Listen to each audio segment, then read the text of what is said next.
So today's video is about going back to the beginning of where I started in reloading and show you a little bit of a small journey today of some of the equipment change that I've had. And as we go, there'll be more videos of the steps that I took and why I took them and the mistakes that I made. And hopefully all it's going to do is just stop other people making the same mistake. Probably not, but you know, even though I'd been told by more experienced reloaders about things, you know, we all think that we're smarter and we can do it better, but at the end, reality sets in when you go at the range and you start shooting and they're all over the place and there's flyers and your SDs are all over the place. So where I first started, Lee.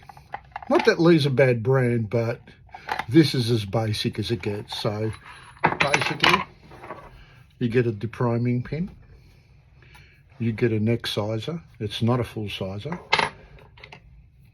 a measuring device, and I had a set of scales which I'd bought from Amazon. It took a while to realise that the scales aren't very accurate, and the only way I found that out is I kept putting the same weight on it, and when I got 3 different readings I thought I'm in trouble here. So basically how this worked, it's pretty simple actually. So you have this part here which is part of your depriming process.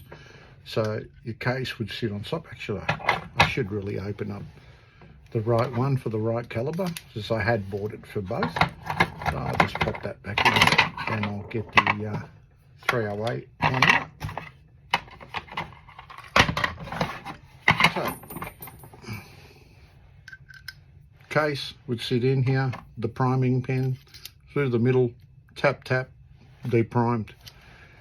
And then what you used to do is pull this part out, get your case, insert it, grab a trusty hammer, bang it in. That's what you did until it was flush. And that's how it sized the neck. So I'm not going to bother doing it on this because I don't want to damage a good bit of brass. Not that it's damaging its full neck size now. So the difference between the two is neck sizing only does the neck part here. A full sizing die will do the whole thing.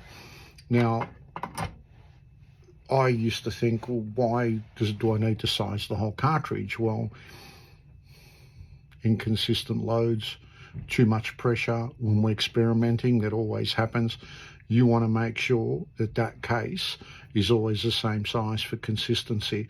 If it starts expanding, one's expanded, one's not. There's 2 different capacities or 2 different pressures, so you would get an inconsistency. So very important to have a full-size die. But you know what? These worked well. If you wanted to use this and you were just a hunter and you wanted to make some reasonable ammo and you just had a really good set of scales, you could make some decent ammo out of this if you used a low node. A low node would mean a lot less pressure than a high node. And you could get away with this for a while. I'm not sure how long the cases would last or whatever, but yeah, you could reload ammo. I mean, they did it for years. But just today, there's a lot better technology out there. Anyway, let me show you a small evolvement from there. Now, in one of the previous videos, you may remember this press, which I'd set up for length sizing a case. Now, this was the second step that I took to get away from that Lee hand loading device. And this is the very first press that I bought. Now, look, it works okay. It works really, really well. But if you want to do precision shooting, is it good enough? Probably not. But in saying that, I did start my developing with this press. And I did quite okay. So it's I've kept it because I'm obviously going to make an automated device for the length sizing. But that was the next step I took. Now, I'm not going to go through the processes of how it works and all that. There's thousands of videos on presses on the net, and I don't want to bore everybody. But that was just the small step that I took from that first Lee set to the second. I hope you enjoyed the video.